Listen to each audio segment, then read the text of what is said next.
Kok kenapa liburnya terlalu sedikit ya? Karena dulu itu kan waktu Indonesia merdeka terus diminta mengajukan hari-hari libur. Terus dari Kementerian Agama mengajukan ya seperti yang sekarang dari tanggal merah itu. Ada Rabiul Awal, ada Maulid Nabi, ada Isra Mi'raj, terus ada Tahun Baru Hijrah, itu ya pengajuan dulu tahun itu. Nah, jadi kan botolnya usul loh ya. Nah, libur ini begitu mawon ini lumayan kakak. Sudah banyak, ada Maulid, ada Tahun Baru, ada Isra Mi'raj, ada Nuzulul Quran, ada macam-macam. Itu kalau ditanya itu dasarnya apa ya? Dasarnya pengajuan hari libur keagamaan. Untungnya waktu itu dari ngaten apa gitu. Enggak tahu itu yang diajukan agama lain itu cuma satu-satu, kalau sebenarnya cuma liburnya makin banyak. Apalagi kalau di Bali itu ya libur itu bisa berkali-kali. Untuk hari keagamaan setiap bulan ada, jadi setiap bulan ada liburnya.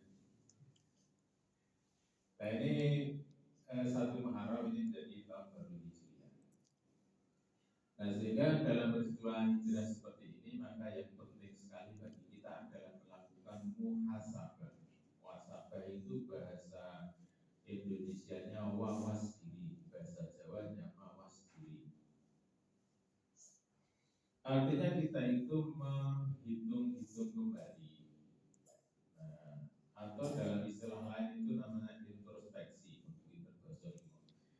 Introspeksi artinya merenungkan, melihat ke masa lalu, kemudian dalam rangka memperbaiki ke masa depan. Introspeksi itu dilakukan secara mandiri, secara pribadi, namanya introspeksi ya. Kita lakukan secara mandiri, kemudian kita menghitung-hitung baik buruknya kita. Nah, cuman introspeksi itu juga punya resiko, karena namanya juga menghitung-hitung diri secara mandiri itu kan bisa punya resiko. Pertama, keliru sing itu. Keliru sing itu bisa terlalu percaya diri. Jadi saya itu saya mampir kalau itu ya. Saya ini orang sudah baik. Saya jadi suami yang bertanggung jawab. Saya bekerja setiap hari sambil nafkah. Saya sudah jadi orang baik. Nah, terus habis mengintrospeksi dirinya sendiri, terus mulai menginspeksi, melihat istrinya. Waduh, bojoku sebule ngene banyak sekali kesalahannya. Nah, terus malah jadi kesimpulannya gimana? Bisa jadi introspeksi itu keliru dalam menilai diri sendiri karena bisa jadi kita terbawa hawa nafsu. Kan saya ketemu yang menghitung dirinya, dia akhirnya kemudian merasa dirinya sudah baik. Bahkan mungkin merasa terlalu baik. Aku kabian, terlalu baik dan sudah enggak. Kabian boleh tidak baik juga. Merasa terlalu baik. Nah, sehingga yang perlu kita lakukan itu ada imbangannya. Introspeksi diri itu pada dasarnya baik, tapi bisa menjadi tidak baik. Ada satu doa yang diajarkan oleh Rasulullah kepada kita. Ini doanya ini doa untuk orang yang punya banyak hutang. Kita kayaknya penting nih menghafalkan ini. Untuk mendoakan Indonesia supaya terlepas dari hutang. Allahumma inni a'udzubika minal hammi wal hazan. Ya Allah, aku minta perlindungan kepadamu dari rasa sedih melihat masa depan dan rasa sedih melihat masa lalu. Al-hammi itu maknanya sedih karena melihat ke depan. Al-hazan itu sedih karena melihat masa lalu. Kenapa sedih melihat masa depan? Biasanya karena terbebani masa lalu. Sudah terlalu sering gagal, sehingga ketika melihat masa depan sudah merasa pesimis. Kita balik ini bangkrut mana kita. Jadi selalu melihat masa depan itu dengan suram. Dan ternyata ini yang perlu dibenahi terlebih dahulu kepada orang yang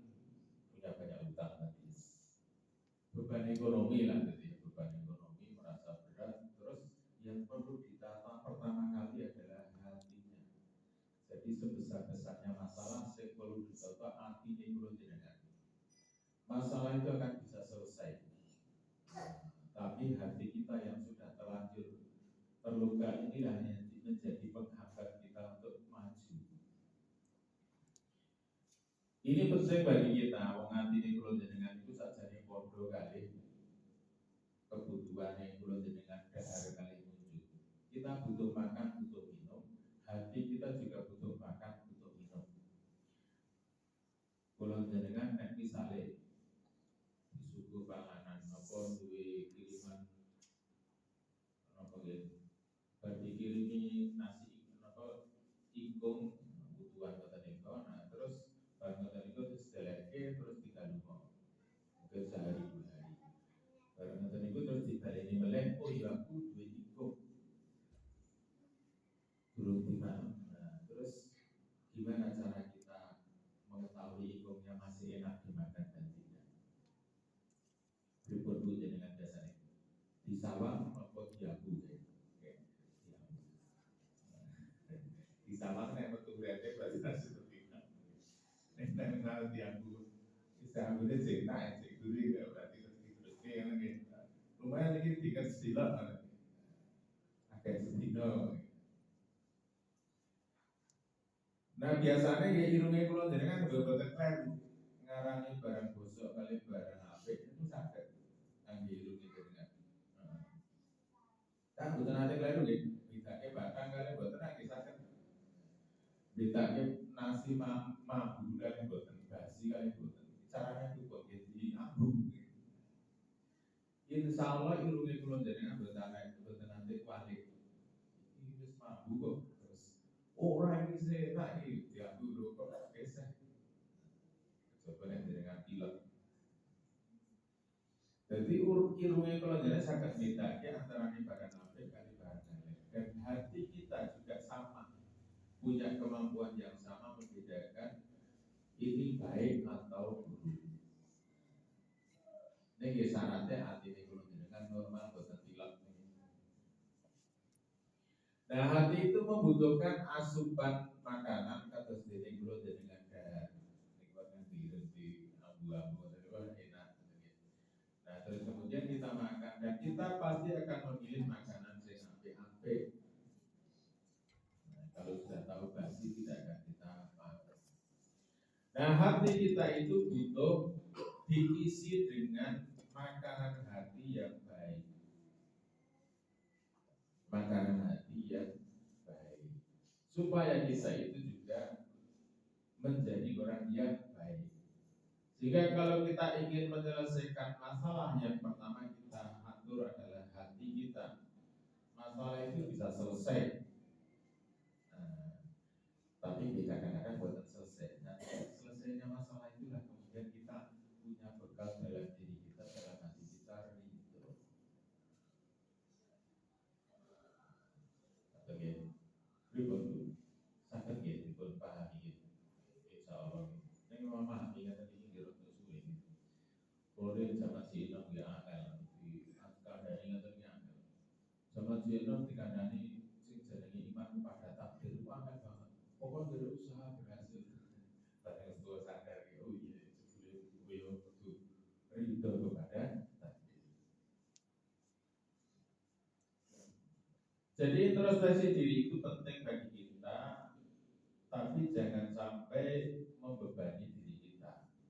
Yang penting introspeksi itu adalah untuk mengevaluasi, menghitung-hitung kula jenengan itu sing dilakoni itu sudah seberapa. Yang kita lakukan sudah seberapa. Kira jenengan duwe catatan luwih apik meneh. Jadi di kalender niku terus diciptani. Eta tiyang niku kula tekoni Mas jenengan maca Quran terakhir kapan? Ya kita poso ya poso iki. Bar poso iki kapan? Nah, nggak boleh suwi banget.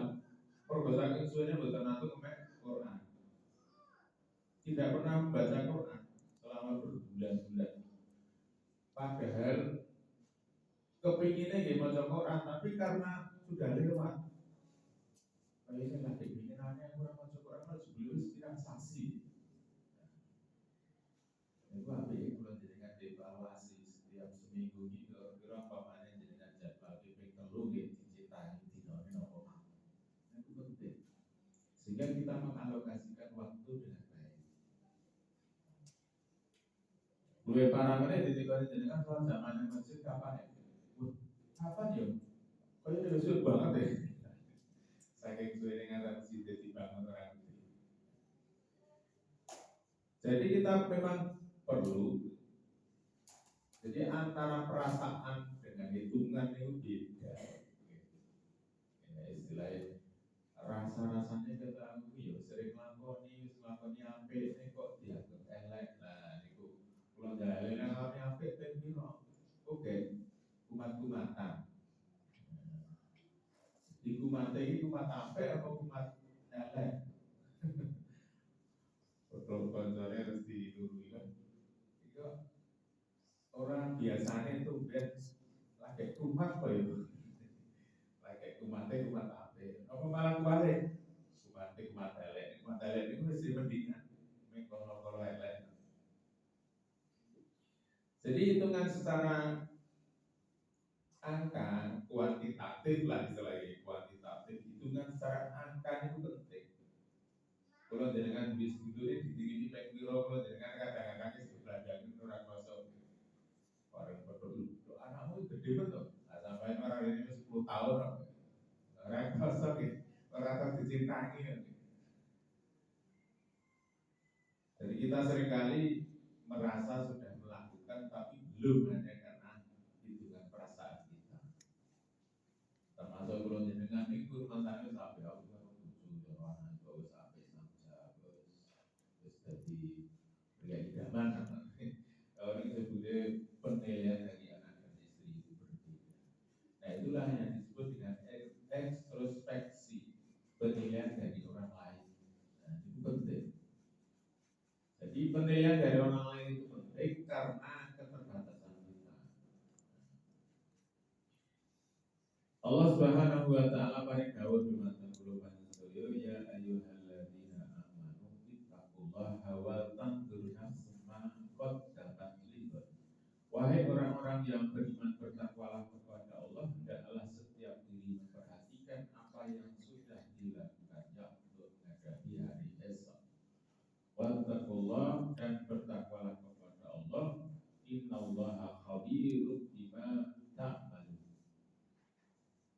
Bertakwalah kepada Allah, sesungguhnya Allah Maha teliti, Maha melihat, Maha mengetahui apa yang kalian kerjakan.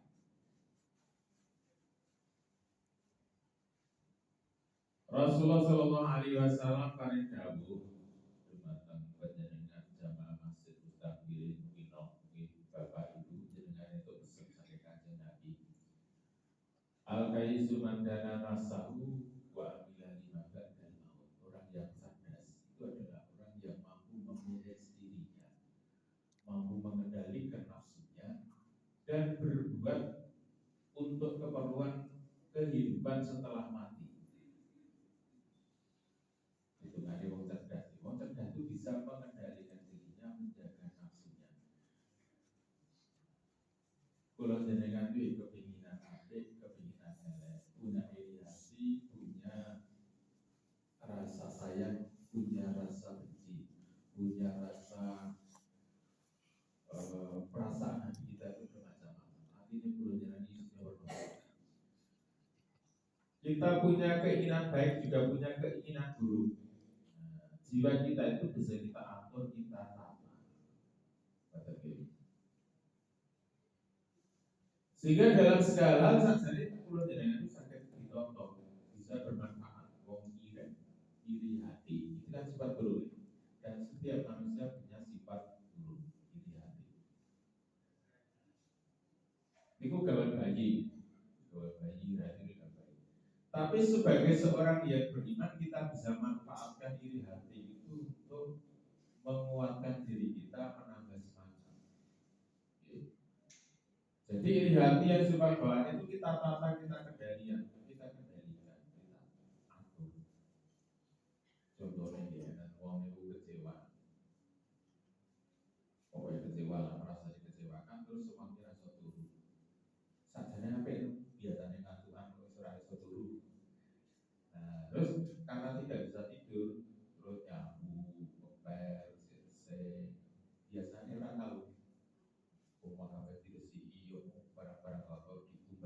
sampai diasai. Mergane nopo ora iso turu, merasa kecewa terus tidak bisa hidup. Enten tiyang niku karena merasa kecewa, iri hati, ya urusannya nopo tergantung orang tanam merasa kecewa karena naksir orang tidak diterima melamar orang atau terus akhirnya dia punya janji dalam dirinya, pokoknya karena kamu menolak lamaran saya nanti kamu akan kecewa. Kenapa saya akan menjadi orang yang hebat dan kamu akan kecewa menolak tindakanku? Dibully berhasil apa buatan? Buatan pasti. Cuma karena rasa kecewa itu bisa diatur di dalam diri kita, maka itu menjadi penyemangat dan akhirnya menjadi orang yang berprestasi. Nah, itu karena bisa menata hati kita. Sebelum betul berhasil lagi pun orang berhasil, kita hanya bisa ridho terhadap takdir yang ditetapkan Allah. Tetapi pasti ada capaian yang bisa kita dapatkan karena kita sudah mengusahakan yang terbaik. Jadi segala hal sebenarnya bisa kita atur dalam diri kita supaya menjadi orang yang terbaik. Ekstrospeksi itu artinya meminta evaluasi dari orang lain. Jadi dengan mungkin berkultur mungkin terus matur kali kampungnya sing SD ya, mungkin sing bapak-bapak kita apa karo bojone. Penilaianmu terhadap diriku bagaimana? Tapi siap-siap ya dengan barang biji sebelumnya kok kiri-kiri. Bapak-bapak takkan beristri ini kok aku bisa jadi kurang apa? Kurang oke banget, kurang bagus, kurang dhuwur, kurang gagah, kurang sugih. Kurang ambilan, kurang sabar, sebelumnya banget kurang ini. Tapi penilaian dari orang lain itu penting ya, karena kadang-kadang ada seorang bapak itu sudah merasa berbuat yang terbaik, tapi ada yang kurang perhatian kepada anak, kurang romantis, kurang apa ya, banyak kekurangan kita itu kepada keluarga dan tidak kita rasakan. Jadi kalau jadikan sakit ngerasakan itu biasanya kan anak-anak protes, istri yang mungkin kurang sering. Nah itu penting bagi kita untuk mengevaluasi diri kita. Tiga cerita. Cerita kalau kan ngelurui dulu. Pak Tri dengan kerja dengan begini setara dengan begini. Kata, lalu kayak kata begini kan sama dulu kali dilurui kan cerita dulu. Setara dengan begini. Oleh orang dari dekat. Jambul begini. Lah, apa sama dari setara kan begini. Oh, tahu Pak. Saya pernah membicarakan tentang rencana keluarga. Ini dari prakteknya apa itu? Ini begitu siap-siap. Rencana keluarga. Saya tanya kepada istri saya, apa saja yang diinginkan dari saya. Nah, terus saya juga menyampaikan ke istri saya, apa saja yang saya inginkan dari istri saya. Ternyata istri saya itu punya permintaan sederhana yang mungkin cukup sulit ya. Pak, nek kerja iki terserah sampean jam 5 kudu nek omah. Perkara hasil ora tekon. Hasil ora tekon jam 5 kudu nek omah. Ngancani anak-anak. Terus beli kan gitu dengan perkara duit sajane ora patek masalah. Tergantung dia kan itu putri ya keluarga kan begitu. Nah, ternyata yang dia lakukan selama ini bekerja siang dan malam itu tidak menjadi keinginan istrinya. Merasa koyo-koyo, yang penting jam 5 nek omah. Kerja ya bodoh umumnya, maka jam 10 balik jam 5. Mungkin semacam ini cara kita komunikasikan kepada keluarga kita. Kalau ini bisa kita komunikasikan dengan anak-anak kita, masya Allah. Jadi kepenginan aku apa? Orang tua biasanya punya harapan-harapan yang tinggi dan punya harapan-harapan yang baik. Itu saya punya banyak cerita ngurusi pondok. Ini cerita dari orang lain. Ada anak itu yang jalan dari Kudus di Jogja bahkan ini masuk SMP. Santri di berbagai pondok orang bilang aku melaku terus tekan Jogja. Jadi dengan bayar itu tanya kapan enggak, alhamdulillah tekan jalan itu sakit keselin melaku saya kira dari kantor nih Kudus tekan Semarang suatu raja mampu. Nah nonton itu terus ketemu bapak-bapak terus dikandani berarti dengan saya ketemu di luar waktu saya mau minta rumahnya di mana Jogja dari mana itu saya kata saya kabeh untuk kuat saya bisa. Nah terus akhirnya kali sopir kali tiap minggu di kulit bis sekarang bis sudah di itu. Nah terus saat dulu enggak disamoni juga sama dalam tinggal jajan bisa dibayari. Nah sekarang nonton itu titip duit kali sopir pesen mas niki anak niki pakai nek di Semarang dengan terke bis jurusan Semarang Jogja bayari dari Semarang Jogja. Nah permata ini sang Semarang Jogja dan sebelumnya sopir bis nggak saking api ini duitnya di balik ini bisa rasa bayar dari Semarang Jogja ceritanya bisa rasa bayar di Karawang sampai di rumah. Dan ini kan kadang-kadang ada komunikasi yang terputus antara orang tua dan anak. Karena waktu kabeh. Sedangkan dia pulau salut, hormat, simpati kepada orang tua yang berhasil anak-anaknya itu di pondok. Tempat saya itu yang pondok itu ada yang 2 orang, 3 orang, 4 orang ada dalam satu keluarga. Jadi dia masih Pak ini, dia ngasih beli, dia sekalian itu dan kebanyakan yang pondok tempat saya itu warga DI Jawa Tengah. DI Jawa Tengah, buat anak saya keluar kota. Paling atas Budi, paling atas Jakarta atau gini juga. Terus akhirnya gitu oleh kan pulau. Jadi ini contoh ketika komunikasi itu terputus antara keluarga. Sehingga ini pengaruh kepada ya bagaimana menyampaikan keinginan orang tua kepada anak, anak kepada orang tua itu sama sulit sekali. Ya saya mengatakan ya orang tua di pondok itu adalah tempat satu-satunya untuk mendapatkan jalan surga ini bukan nih. Semua banyak sekali jadi jadikan kantor dibayarkan yang suatu itu ada tulisannya silakan masuk ke surga yang dari pondok kan ternyata betul pakai yang bukan semua orang punya peluang masuk ke surga. Dan mencari ilmu juga berlaku bagi semuanya. Dengan orang pondok itu atau urusan belajar agama itu kan orang pondok. Awal ini kan orang pondok rasa belajar. Lalu apa dengan bayangin suatu tulisannya mungkin berikut. Jadi kita tetap belajar ilmu agama walaupun tidak di pondok. Dan banyak orang yang berhasil juga belajar secara mandiri. Jadi komunikasi ini penting dari tanyakan kemudian sampai kepada keputusan. Kalau jadi bagian wawancara saat ini pun anak-anak wawancara komunikasi tentang keringanan biaya biasanya. Nah, setiap orang tua dan santri mesti saya tanya karena waktu itu jumlah santrinya masih sedikit ya sekarang sudah 377 santri.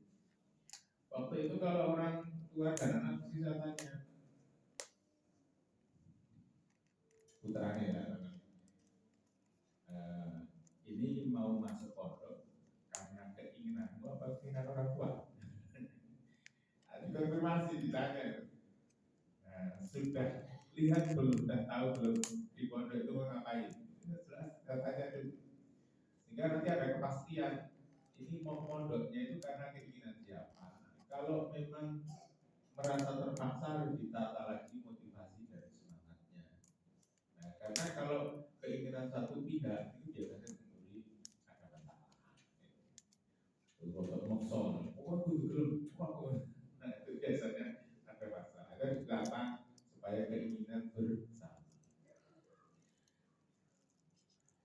Nah, karena penting ini menyatukan keinginan-keinginan ini. Kadang orang tua kan keinginan-keinginannya ya mesti baik lah gitu. Cuman anak itu kan tidak mesti sinkron. Nah, ini perlu disinkronkan. Asal orang tua ini tidak hanya urusan pondok ya, urusan nanti kuliah saja ada yang seperti itu. Orang tua baik, orang tua kepada anak bertengkar urusan milik susah karena bapaknya itu berhasil menjadi seorang arsitek, dia memaksa anaknya untuk menjadi arsiteknya sebenarnya menggambar.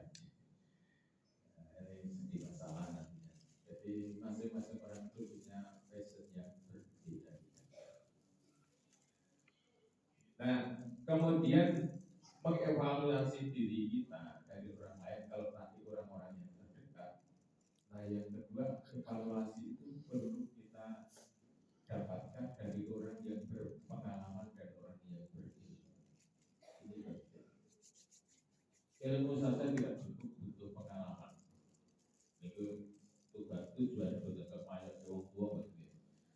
Tapi maksud saya adalah kadang-kadang ilmu itu kalau masih baru itu belum kita yang sebut belum pernah. Ilmu masih baru belum pernah. Imam Syafi'i ini menghentikan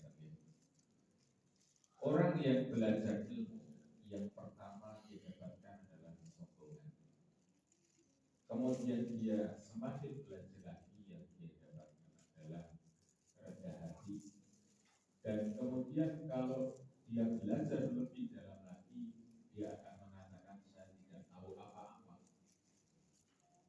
Orang yang belajar ilmu pertama kali dia dapatkan sombong. Orang buta berbu TK, berbu SD, baru itu dia jadi bahasa Inggris. Berarti muni dibangun ke itu tidak jauh diumumkan ke dibangun ke dibangun ke. Kamu punya kan tidak terima ini. Karena dia tahu pertama kali bahasa Inggris pun sudah selalu dipraktekkan. Dan dia mengira orang lain tidak tahu bahasa Inggris karena masih pertama kalinya belajar bahasa Inggris. Nanti kalau sudah belajar makin lama lagi, maka dia kan ternyata mengetahui ada orang yang lebih pintar dari dirinya, sehingga dia menjadi orang yang tawadhu, yang rendah hati. Seperti hanya ilmu padi semakin tua, semakin berisi, semakin berguna. Dan pada akhirnya yang ketiga, setelah belajar makin banyak lagi, dia menyadari ternyata saya tidak tahu apa-apa. Ilmu ini begitu banyaknya, Masya Allah. Kalau jenengan saged ngarani kitab sing jenengan sebut kitab agama, maka yang kita sebutkan selama ini adalah kitab-kitab yang ukuran paling kecil. Kalau jenengan ngarani tafsir Jalalain Ibnu Katsir itu adalah kitab tafsir yang paling kecil, yang tebalnya 4 jilid dan Katsir ya, Jalalain ini 1 jilid. Kitab yang lain nggak ada yang seperti itu. Kitab yang lain itu ada pelangan kabeh. Atau dari sana kan tafsir atau dari sana kan bos ada lama ada belakang. Jadi ulama biar ini nulis kitab ini nanti ini cara moto sopo betul tidak kan pokoknya nulis terus sampai selesai sampai belakang. Nah sehingga kalau kita merasa saya sudah tahu ilmu agama itu jadi apa? Kita pada umumnya baru belajar sedikit dari ilmu agama ini. Nah kemudian setelah tahu kita juga perlu merenungkan ilmunya itu. Berbagai ilmu itu selalu berkembang, realitas juga selalu berkembang, kenyataan itu selalu berubah. Sehingga kadang-kadang apa yang kita katakan itu sudah yang terbaik pada masanya nanti sudah ketinggalan di masa yang lain. Ini contoh di zaman ini itu enten fatwa yang mengatakan jam dinding itu hukumnya haram karena bekerja sama dengan jin. Wong barang kok iso ngubur diri, iso tadi. Dengan pernah dirasakan itu. Ya sangat begini. Dulu itu seperti itu. Karena saking orang itu baru melihat pertama kali radio, ana meneh ono radio itu bareng iso muni dhewe. Nah sakniki jenengan sadar nyekel HP iso weruh rupane. Niku barang aneh meneh. Jamban ini sampai bakal kuning dukun. Mungkin gak merapal. Menapa ngoten niku. Misalnya jenengan kepengin ngul anake kok suwe ra bali ngoten. Kan jambane para nek dukun bukake jebakan gower kalau anakmu iki jebule ora iki deloki jebakane sing iso ngapusi ngene dukun. Zaman sakniki arep ketemu putrane iki lho. Rupane putrane jenengan ngoten niku. Kula ngerencang SD lunga niku antara wis 30 tahun nanti wis nikah menjadi anak kula kok ora tau bali. Boten niku ate kakak kula.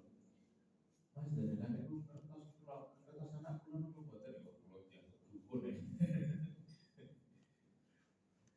Karena mergane jamane paten kok akrab. Kula nggih ngawur kok nek ngomong nyemeni putra jenengan sebrek pokoke sehat. Oh nggih. Jenengan ngertos ki Mas? Ngertos pokoke percaya kalian kula nek padha kula jenengan ngawur. Dikira dukun. Ngerti mak jedul metu ning Facebook. Ngluri kula. Dadi ana jebule wong ngene. Mungkin nggih Facebook gak saged nggih napa nggih jalan saat ini bisa dilihat fotonya terus sering isi status kegiatan kondangan gitu. Nah, ketika komen dengan status pulau wah ini ketemu nih wong iki kalau kadang kali putih. Ini loh, kalau ketemu dengan Facebook itu loh, jenenge anak jenengan ini pakai gue, masya Allah mas. Jadi apa yang dulu dianggap sesuatu yang aneh sekarang bisa terjadi. Sehingga kita mungkin kalau dulu menganggap umpamanya Facebook ini munculnya tahun 100 tahun yang lalu bisa kena paham berbeda Iweo bekerja sama dengan jin Iweo bisa menghubungkan orang di tempat yang jauh. Jadi kita butuh pengalaman hidup supaya bisa kita memberikan evaluasi yang terbaik dalam hidup. Jadi dengan ampun gampang-gampang dalam mengambil keputusan perlu mengambil pertimbangan menggunakan pertimbangan-pertimbangan yang terbaik. Banyak kata yang saya terangkan mereka sambut liwat sebagai daripun kita butuh doa sebagai kolom jika insyaallah la ilaha illallah